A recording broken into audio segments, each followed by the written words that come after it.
ইসলাম মুহররমুল হারামের আজকে 10 তারিখ।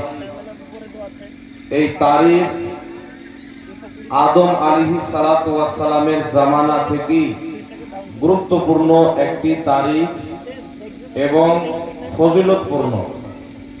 আল্লাহ তাবারাক ওয়া তাআলা সর্বপ্রথম আদম আলাইহিস সালাতু ওয়াস সালামকে জান্নাত থেকে এই পৃথিবীর মাটিতে যখন নাজিল করলেন, অবতরণ করালেন, আমাদের ভারতের পড়োশী দেশ শ্রীলঙ্কাতে একটি সারানদ্বীপ নামক পাহাড় রয়েছে, যেই পাহাড়ে আল্লাহ তাবারাক ওয়া তাআলা আদম আলাইহিস সালাতু ওয়াস সালামকে অবতরণ করলেন এবং মা হাওয়া রাদিয়াল্লাহু তাআলা আনহাকে আরবের মাটিতে জাদ্দাতে অবতরণ করালেন।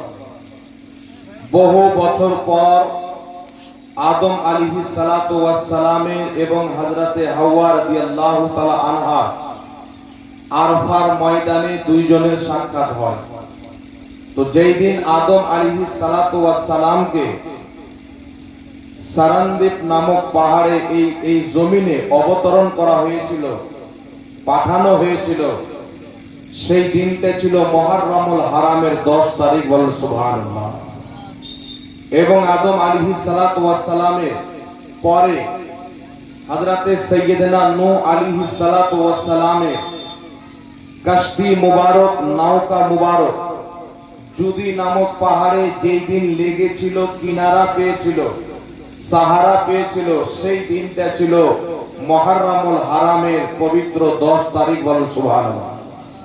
তারপরে ইব্রাহিম আলাইহিস সালাতু ওয়াস সালামকে আল্লাহ তাবারাক ওয়া তাআলা নামরুদের আগুনে 40 দিন সহি সালামত রাখার পর আগুন থেকে যেই দিন নাজাত দিয়েছিলেন, বের করেছিলেন, সেই দিনটা ছিল মুহররমুল হারামের 10 তারিখ। বলেন সুবহানাল্লাহ। তারপরে হযরতে সাইয়্যিদিনা ইউনূস আলাইহিস সালাতু ওয়াস সালাম, জিনাকে আল্লাহ তাবারাক ওয়া তাআলা একটি মাছের গর্ভে, মাছের পেটে সহি সালামত 40 দিন পর্যন্ত রেখেছিলেন এবং 40 দিন পর হযরতে ইউনূস আলাইহিস সালাতু ওয়াস সালামকে মা যেই দিন নিজের পেট থেকে সহি সালামত বের করেছিল, ওই তারিখ, ওই দিনটা ছিল মুহররমুল হারামের 10 তারিখ। জোরে বলতে হবে সুবহানাল্লাহ।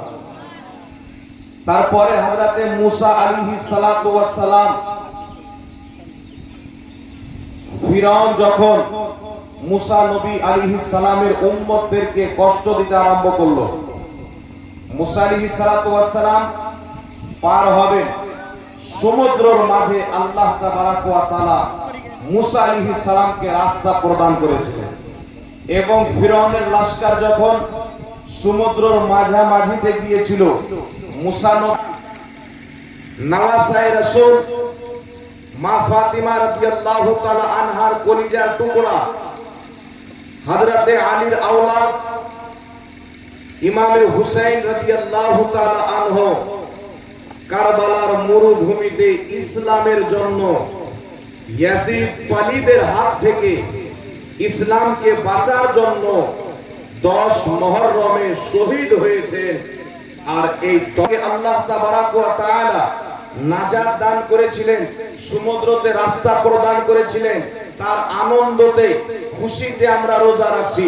নবী করিম সাল্লাল্লাহু আলাইহি ওয়াসাল্লাম সাহাবায়ে কেরামকে বললেন, আমার সাহাবী, যদি ইহুদিরা মুসা আলাইহিস সালামের নাজাত পাওয়ার দিনকে ঈদ হিসাবে পালন করে আনন্দতে শুকরিয়া স্বরূপ যদি রোজা রাখে, তো আমরা তো মুসা নবীকে বেশি মান নেওয়া, আমরা তো মুসা নবীকে আল্লাহর নবী মানি, মুসা নবী তো আমাদের পয়গম্বর, তাই আমরাও রোজা রাখবো। নবী পাক সাল্লাল্লাহু আলাইহি ওয়াসাল্লাম মুহররমুল হারামের 10 তারিখে নিজে রোজা রেখেছেন, সাহাবায়ে কেরামকে রোজা রাখার আদেশ দিলেন। তারপর আমার আপনার নবী বললেন, যদি আমি আগামী বছর বেঁচে থাকি, ইহুদিরা একটি রোজা রাখে, আমরা 2টি রোজা রাখবো। জোরে বলো সুবহানাল্লাহ। আমরা 2টি রোজা রাখবো। তিরমিজি শরীফের মধ্যে ইমাম তিরমিজি রাহমাতুল্লাহ আলাইহি বিশুদ্ধ সনদে হাদিস লিপিবদ্ধ করেছেন।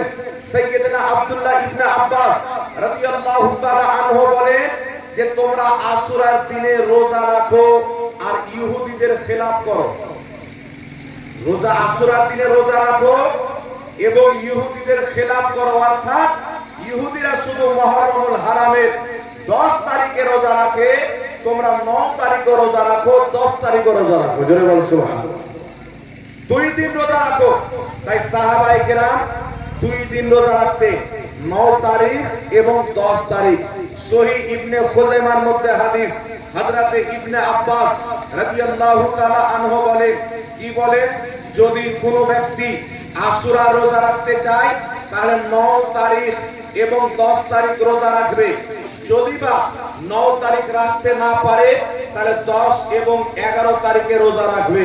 অর্থাৎ মুসলমানদের জন্য মুহররমুল হারামের মহিনাতে 2টি রোজা রাখা হচ্ছে সবচাইতে উত্তম। একটি রোজা রাখলে ইহুদিরাও একটি রোজা রাখে, ইহুদিদের খেলাফ করতে হবে, তাদের উল্টা করার জন্য 2টি রোজা রাখার হুকুম আল্লাহর নবী এবং সাহাবায়ে কেরাম দিয়েছেন। জোরে বলুন সুবহানাল্লাহ।